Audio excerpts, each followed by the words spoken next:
मैं लगभग 19 प्लस था और जब आपातकाल लगा तो सुबह जो दूध वाला हमारे घर आता था 5 साढ़े 5 बजे, वही अखबार लेके आता था, अखबार भी वही देता था। उसने अखबार ला के दिया, तब जानकारी मिली कि रात को इमरजेंसी लग गई है। कुछ अखबार में थोड़ी न्यूज़ आई थी, कुछ अखबारों में, कुछ में नहीं आई थी।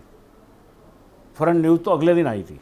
12 जुलाई 1975 को इमरजेंसी लगने के लगभग 17-18 दिन बाद में पकड़ा गया था। कॉलेज के अंदर जा रहा था तो मेरे एक मित्र हैं वीरेंद्र डबास थे, तो मैंने उनको अपने साथ ले लिया। मैं कहा चल अंदर, यारी दोस्ती में जैसे होता है।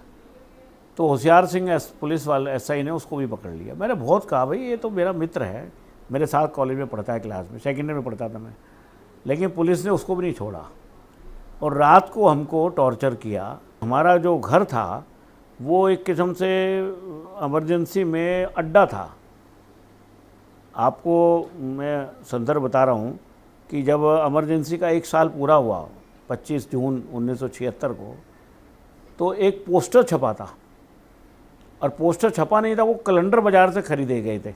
इंदिरा गांधी के उस समय बहुत प्रचार था, प्लेन कैलेंडर खरीदे गए थे और वो किसी प्रेस में काली लाइनें उन पर छापी गई थी और उस पर 2 वाक्य लिखे थे।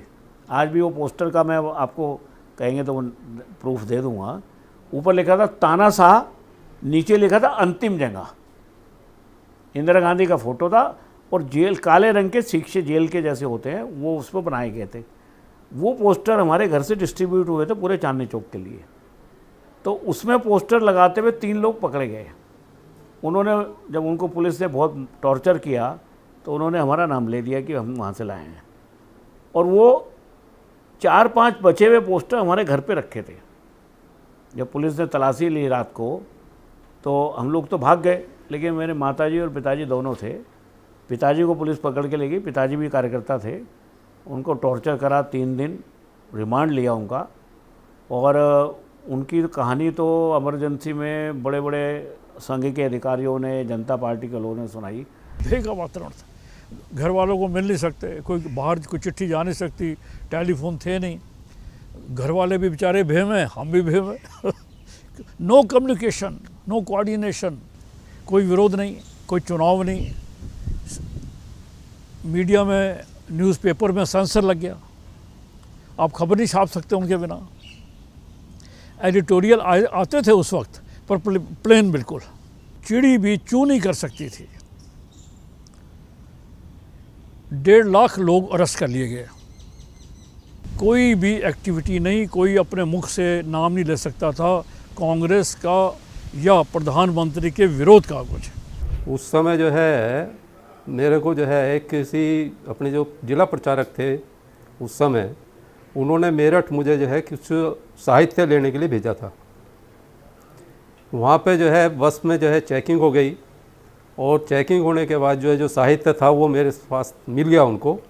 तो मेरे को वहाँ से लेके उनको जो है लाल कुर्ती थाने जो पास में पड़ता था वहाँ ले गए। रात को 20 दिसंबर की रात थी, और उस समय सर्दी जो इतनी भयंकर पड़ती थी, आज तो कुछ भी सर्दी नहीं पड़ती। तो रात भर जो है बड़ी प्रताड़ना करी जी, और हमारे कई साथियों के नखून तक छीले गए। वीरेंद्र अटल हैं, हमारे बरेली के कार्यकर्ता हैं, विद्यार्थी परिषद के थे उस समय, उनके नखून तक छील ले गए थे। उंगलियों में पेंसिल दबा के जो है या कुछ भी दबा के इनको जो है इस तरह से प्रताड़ना दी गई थी।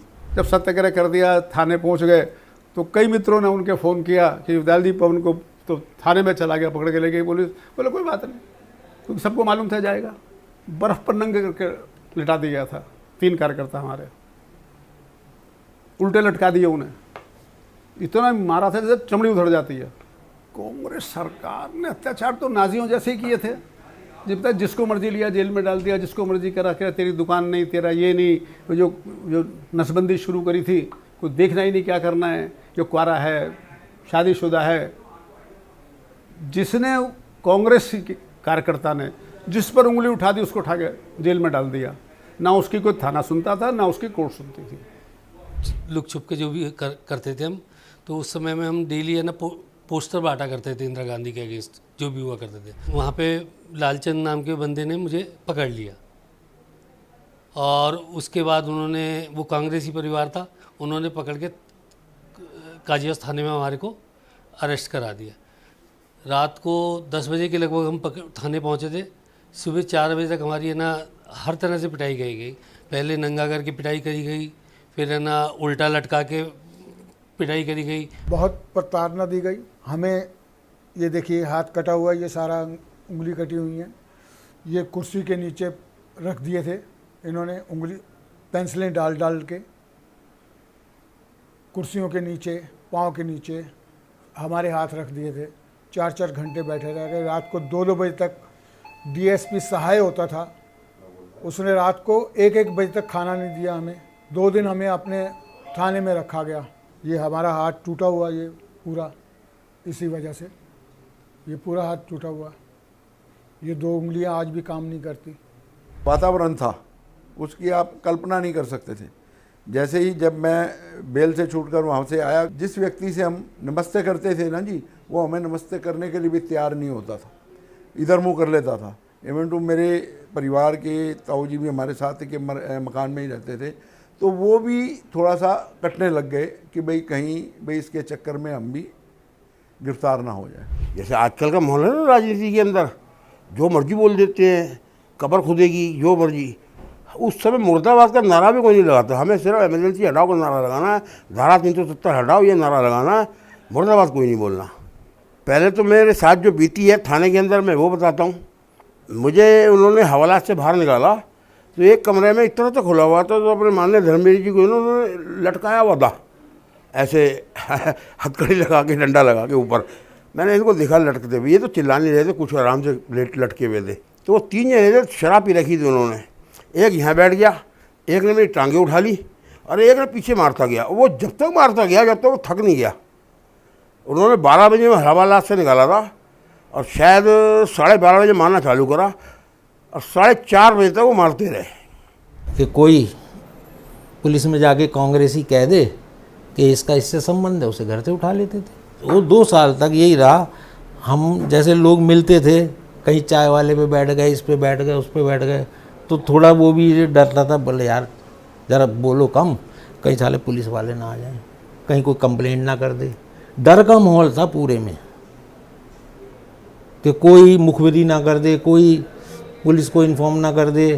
तो बस उस समय कोई भी व्यक्ति सरकार के खिलाफ बात करके राजी नहीं था, क्योंकि जो भी कोई सरकार के खिलाफ बात करता था उसको गिरफ्तार कर लिया जाता था। उस समय न्यायालय ना कोई अपील थी ना कोई दलील थी, तो इन्होंने कर दिया जिस प्रकार का इमरजेंसी लगाने में। इन्होंने जो भी कानून उस समय तय करे कि कोई भी आदमी अपील नहीं कर सकता, ना कोई दलील कर सकता है। न्यायालय सीधा सरकार के उससे चल रहे थे, आदेश से, वो कानून के उससे नहीं चल रहे थे, सरकार के भय से। क्योंकि जो भी कोई अगर जज भी अगर कोई गलत फैसला दे जज को भी उठा के अंदर डाल देंगे। कांग्रेस उस टाइम माहौल भय का माहौल था।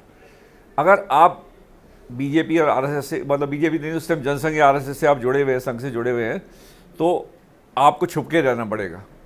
किसी ने, कांग्रेसी ने आपकी मुखबिरी कर दी, आपको फ़ौरन गिरफ्तार कर लिया जाएगा। तो भय का माहौल इतना था कि आदमी अपने घर ही नहीं जा पा रहा था।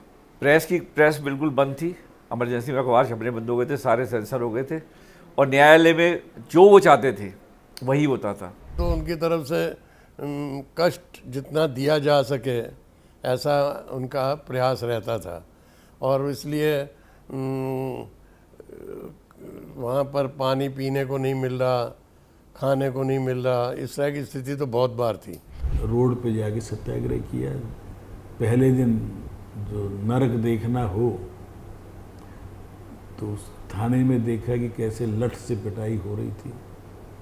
और हम क्यों 30-40 लोग थे, उनको तो ऐसे लोगों बर्फ़ पे लिटाया सर्दी में, प्लास से छाती के बाल नोचे गए। रामविलास शर्मा जो बाद में मंत्री भी बने हरियाणा, बहुत लोगों के साथ घर का सामान उठा ले गए खुराना जी कुड़की करने के नाम पर, ताकि प्रेशर आ जाए। बंदा खुद नहीं मिला था, उसकी पत्नी को ले गए पकड़ के। वो हुए अत्याचार, नौकरियों से निकाल दिए गए, व्यापार ठप हो गए। लोगों को उन्होंने तबाह करने के लिए पूरी कोशिश की।